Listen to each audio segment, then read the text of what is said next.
Alright guys, what is up? It is Josh back with another video. In today's video, I'm actually going to be covering several different aspects that many of your favorite editors actually include in their Fortnite montages. I hope you guys do enjoy. Make sure to check out the Google Drive in the description that will include all the presets needed for this video if you'd like to follow along. Hope you guys do enjoy, and I will see you guys on my PC. Alright guys, so I'm inside of After Effects. All we're going to do is a new composition just like this, and what I'm going to do is I'm actually just going to drag this over a tiny bit.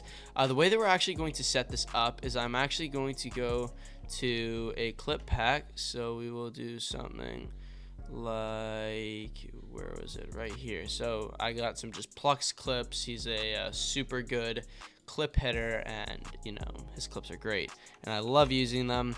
I haven't used them in a tutorial in a while, so pretty much I'm just gonna take a random clip right here just like that. All right, so then what I'm gonna do is I'm gonna find the kill. So the way that this would be set up, if you have your montage, obviously you'd have a marker here, and then you'd have your song beat drop. I'm not going to go that far in depth, and what I'm going to do is I'm just going to apply a standard velocity preset, and this is going to be more focused on the actual effects and how different editors do specific things and how you can actually manipulate these.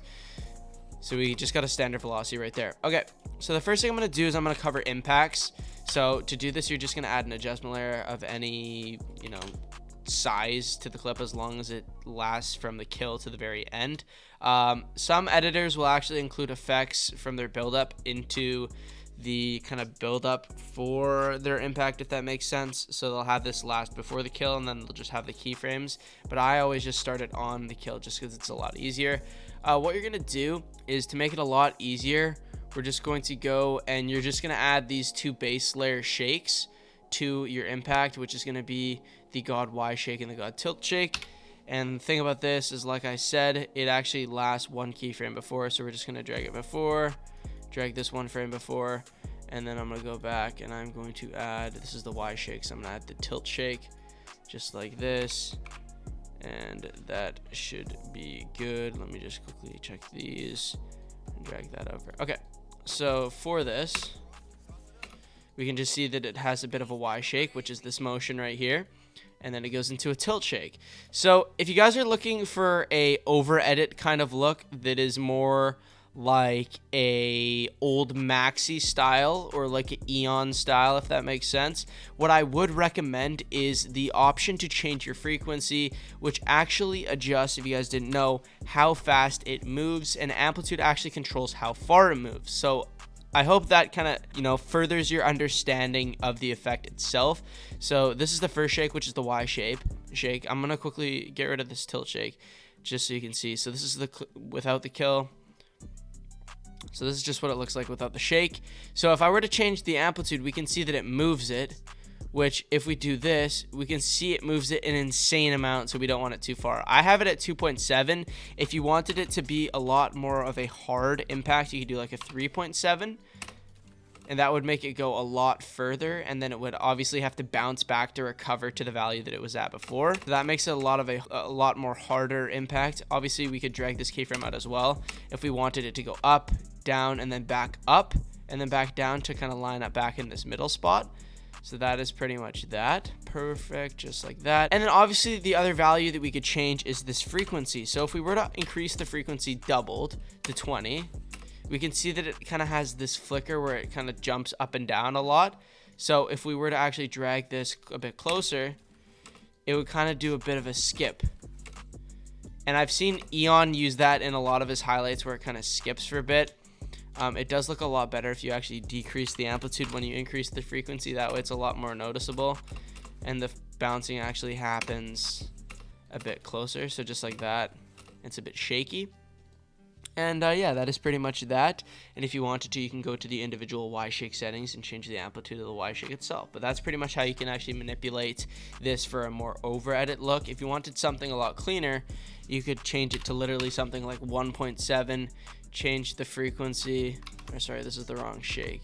So I'm going to change the amplitude, the frequency of this to like 10 like it was before, and then we only really need the amplitude to be like 1.5, just because it's not serious at all. We just need it to be like a nice little brief Y shake that we kind of see, but then it just bounces back up.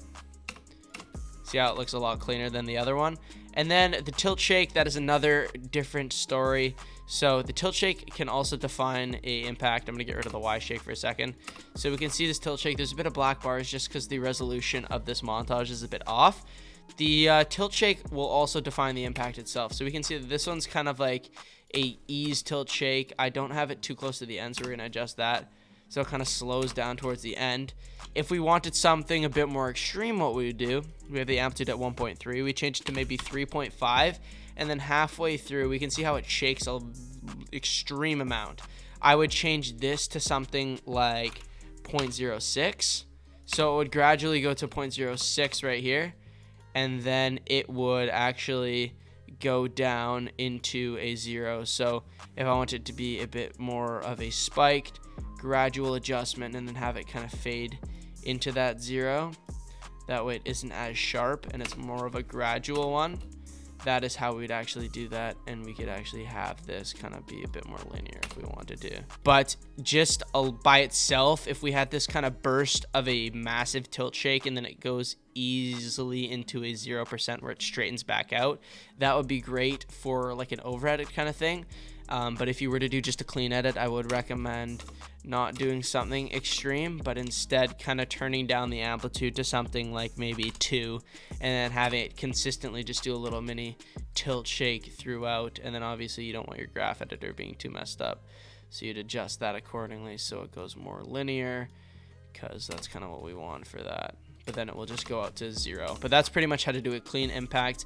And an effect that you should be incorporating into all your impacts, no question about it, is S_flicker. It's a Sapphire plugin. All you got to do for this is you'll literally just come to the kill, keyframe the amplitude. What I normally do is default value is 2.24. Then at the very beginning, we'll change the value to 0. And then what I'll do here is I'll change the value to like 0.1. And then I'll change the value at the very end to 0. That way the long flicker lasts long, and then it goes out to 0 towards the very end. And it just adds a nice little aspect where it just adds a lot more to the actual impact itself. If you wanted to replicate Excel's old style, something he would incorporate into his impacts is a lens blur. So BCC lens blur OBS, all you do for this is you would come to the kill, change the iris scale to 9, change this to sharper, change the gamma to something like 600. You don't want it too high.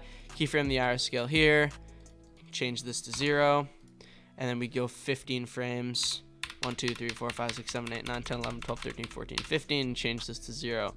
Just that way it's a bit of a like lens blur impact, and it's just a super clean effect that you can actually incorporate to your clean highlight impacts. I'm going to start incorporating them a lot more into my style because I kind of want to try to bring it back, if that makes sense.